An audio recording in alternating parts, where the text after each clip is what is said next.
Hey everyone, Tony D with a hot take and an apology. I kind of messed up some of the videos back on April 20th, and I ended up posting a bad take. Hey, come here, Joan. Say hi. Of the Piney podcast. Hello. And an outtake from one of the videos by mistake. I don't know what was going through my brain that day. I wasn't high, even though it was 420. But I messed up, and I ended up not posting my take on Biden and the China thing. I did do the Biden China rant, or at least part of it, during my analysis of the Political Action Committee commercial for Biden, where he says he's going to be tough on China. So I'm gonna just take a step back and go back to that hot take and do it best I can. Okay, doggy. I know it's another political video. You're very bored.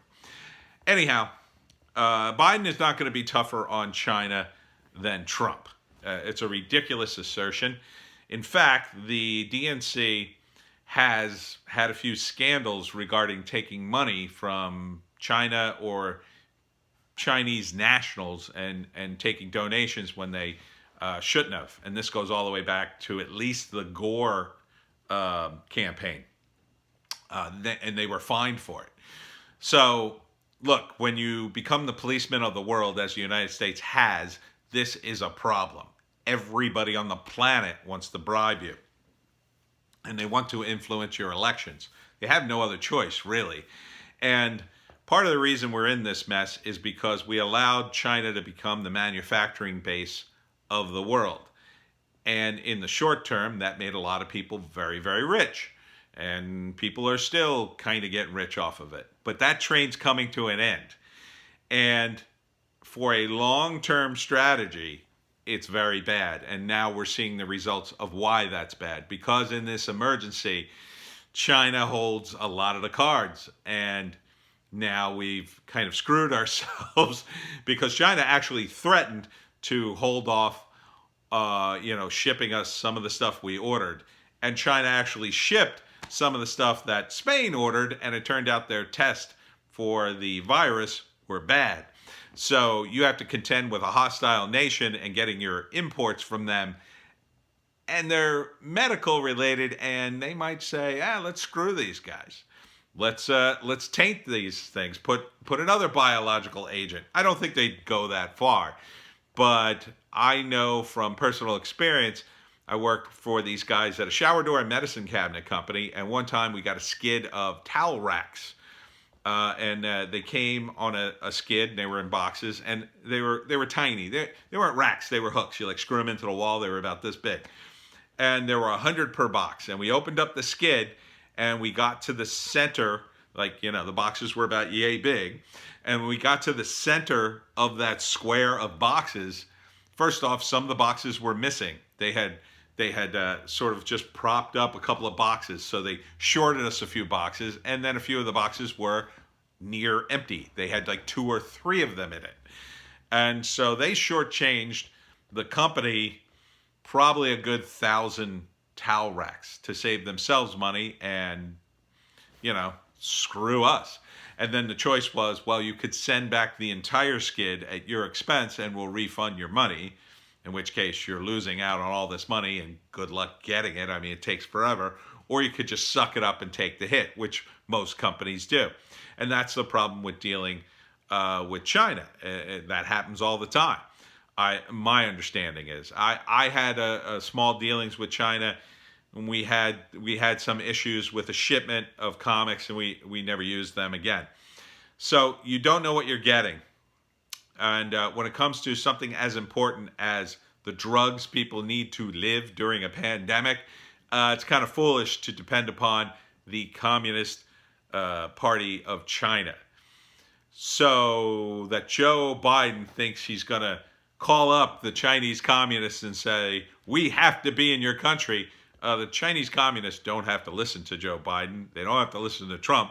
They don't have to listen to anybody unless they're too afraid not to listen to them. Unless you're in the middle of a big trade deal that you need desperately or your country's going to go under. So Trump is willing to be an a-hole. And the Chinese know he's willing to screw them and say, "F you, I'm gonna cancel travel to China. I'm gonna put tariffs on China," and he has. So that signals to the Chinese government, yeah, we could be in trouble if we go too far. And this is a trade war, and it may become a Cold War. It may become an open war. Who knows? Now, is Biden going to step in and be tougher? Elderly Biden, who forgets sentences in mid-sentence, who can't remember things in the Declaration of Independence or what happened in World War II? I don't think so. I don't think Biden cares. Biden, was in the Obama administration for 8 years, and that was globalist central, meaning that these are the very people who love to outsource lots of things to China and use basically slave labor to get goods made very, very cheaply. Believe me, the Chinese make things cheap, really cheap. It's insanely cheap. My comic book shipment, they printed in color, and it was so cheap. When I had to pay $800 because they only would ship Federal Express from, they would come into Los Angeles, into the port, and then you had to pay the Federal Express to ship it to you overnight. And it was comics. It was very heavy. And $800 is a lot of money to pay for shipping. And guess what? Even with the $800 in shipping, the entire cost was still cheaper than doing it in the United States by a wide margin. By a wide margin. So it's impossible to compete on a price by price basis with China, because they are essentially using slave labor. And you have a lot of people, especially on the left, which is crazy, but not so crazy when you think about it, defending the Chinese government. Part of this is some of them are Bernie bros, they're hardcore communists, and they want to believe communism is working in China, and they're idiots, and you should not listen to them at all. Some are just doing it because they hate Trump, and they'll just defend anybody who stands up against Trump, including the Chinese communist government. But most people just don't understand that they're using slave labor, essentially, in China. So if you are someone on the left side of politics and you're a Democrat and you think you're for the worker, you should be against any politician that wants to do big business on a large scale with the Chinese government. Don't talk to me about workers' conditions in this country while you're talking on, a smartphone made by slaves, while you're wearing sneakers and clothes made by slaves. Keep that to yourself until you're ready to make some true sacrifices in that area, or really change that and understand the economics of changing that. You're really just out of your depth, in my view.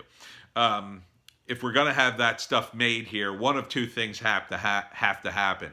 Either you're going to have to be willing to pay $5,000 for a smartphone, or you're going to have to allow the U.S. government to say, okay, we don't need all these regulations anymore. And you're going to have to roll back a lot of regulations. You're going to have to roll back certain benefits for workers.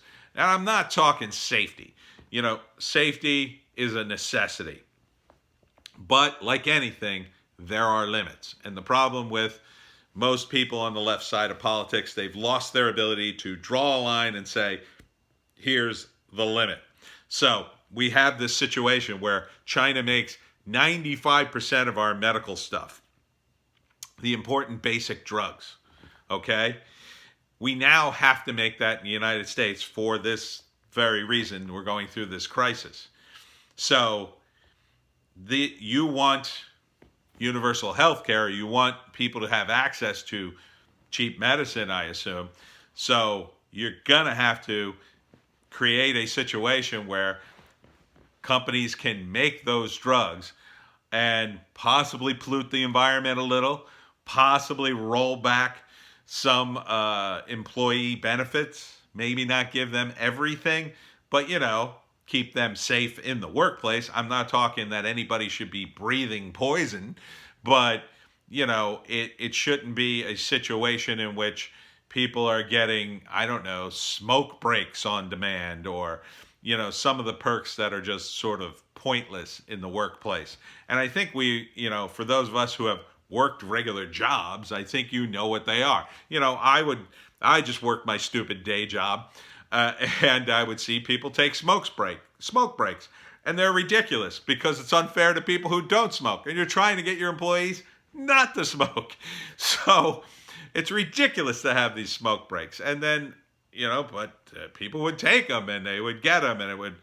But if you just decided, what, I'm just going to take a 5-minute mental health break because I'm a little overwhelmed, what are you standing around for? So you have to work things out with each employer, is what it boils down to. Some employers are going to be cool with that. They're going to be like, oh, okay, I get it. You need a mental health break. And other employers are going to be like, no mental health break. Look, nobody smokes. Nobody gets a mental health break. And that would be fair. That would be at least fair. You got to try to be fair in the workplace as best you can. And you're always going to have employees like me who make a fuss. And I don't think a guy like Biden is going to make these subtle nuances. I don't think Trump is either, but Trump is looking to cut away all the rules and let people do it themselves. You can see how he's handled the pandemic. He's letting the governors do it. That's the way you do it. You let each individual business do it. And there's going to be businesses that do horrible things to their workers. And we'll see these exposés on TV. And they're horrible. And they should be condemned and boycotted or investigated or whatever. But that's always going to happen. It happens now. But with all these regulations, some of these businesses hide behind the regulations. They figure out ways to abuse their employees beyond the regulations, and then, they hide behind them and say, well, I followed the regulations. You can't do anything about it. If you deregulate it, then, you keep the system open. And when somebody's in trouble or hurt, you can go in there and hopefully provide them some measure of justice. It's not going to work all the time. Some people are just going to get screwed. I got screwed out of a paycheck one time. I was working for a guy. I was freelancing. He paid me every single week until the last week because the business was done. And so he screwed me on the last week. Now, there is a judicial system. I could have taken him to court. Maybe someday I would have gotten my money, but it wasn't worth it. Okay? I had to suck it up, and it sucks. But people do that to you, and it happens once in a while. And you just learn from the experience, and hopefully next time it won't happen to me. I've learned to be more careful about contracts and freelancing and when I get paid. It's tough. Joe Biden is not a tough guy. He's frail. He rambles more than I am. He loses his train of thought. He's not going to be tough on China. This angle of attack that the Democrats have decided upon is insane for a lot of reasons. Number one, it shoots themselves in the foot with these Bernie bros who love China and think communism can work here. They're big fans of the Chinese government. So you're going to lose all those guys, which isn't a significant amount of people. But when you talk about the razor-thin margin between the Democratic voter and the Republican voter, when you talk about how close it was between Hillary and Trump, yeah, that makes a difference.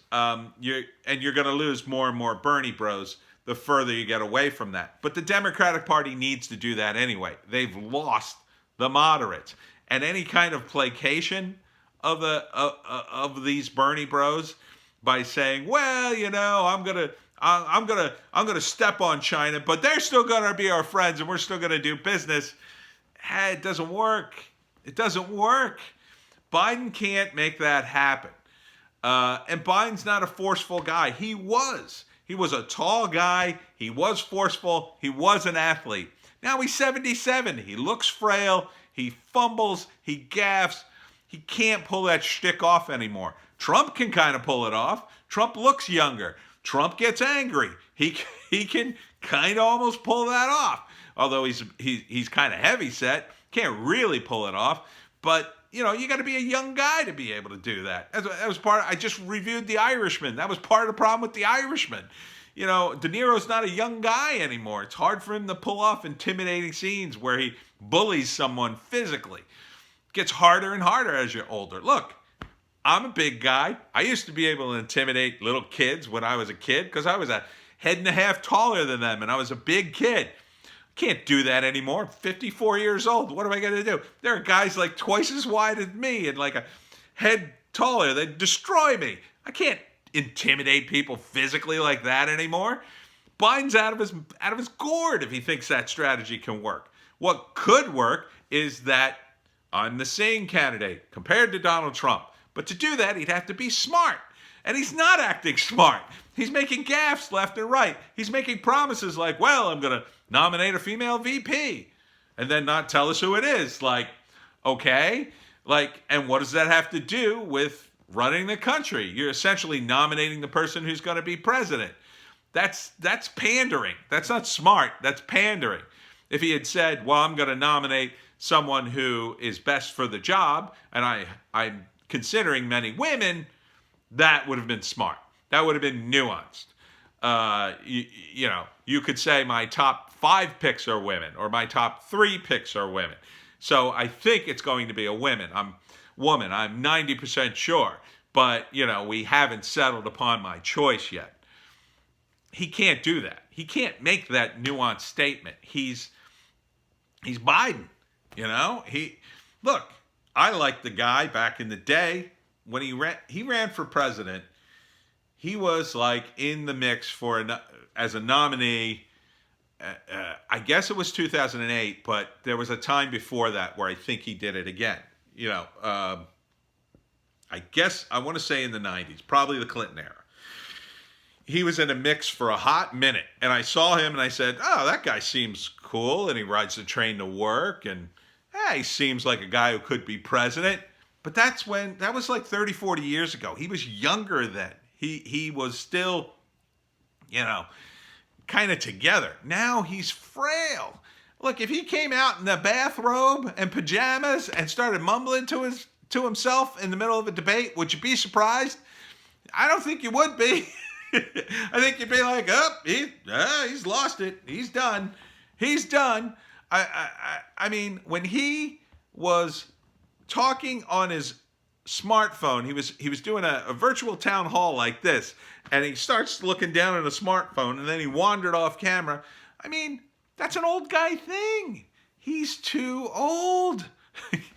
And this idea he's going to appoint somebody and they'll be president. Well, that's not fair. That's not fair to Trump. We want him to debate the person who's going to be president, not the old man who's going to retire 5 minutes into his first presidency. How unfair is that? That's not going to work. If it's Michelle Obama, that's not going to work. Now, if you go to the DNC convention and nominate Michelle Obama, okay. Then she debates Trump and we get sort of a fair fight.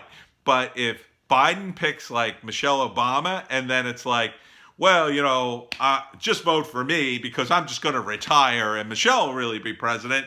No, that is not going to happen. I would not vote for that under any circumstances because Michelle Obama, in my view, isn't vetted at all. She doesn't have any experience in this area except for being first lady, which is my view is not experience. Why do you think Hillary Clinton became a senator? Did she do it just for fun? No, she did it because she wanted to be president. It wasn't enough that she was first lady. That's not a resume to be president. The first lady does fun stuff. She does charity work. Melania Trump is not going to be president for a lot of reasons, but for number one is she does charity things. Her idea, her whole deal is to be supportive of the president. You got to prove yourself in some way. At least be governor of something. Like if Michelle Obama becomes governor of a state, that would be great experience because governors do what presidents do, only on a smaller scale without the foreign policy. But you can't throw Michelle Obama in the mix. No way. She's got to have at least one thing under her belt. Even Obama didn't have that much experience, but at least he was a senator. At least he had been a senator for a few months before he ran for president. Come on. Don't give me this. No, Biden's not going to be tougher on China. And I would say that Michelle Obama, I don't even know her stance on China. I don't know her stance on anything. You're gonna hammer in this sort of sneaky candidate at the last minute? No. He better pick one of the senators, because at least they have a website and a voting record you can look at and evaluate. Come on, Biden. Let's be real here. Biden, he shouldn't be running, and he's definitely not going to be tougher on China than Trump. Sorry. Anyhow, that was the rant, I think, most of it. See, you got to hear it anyway.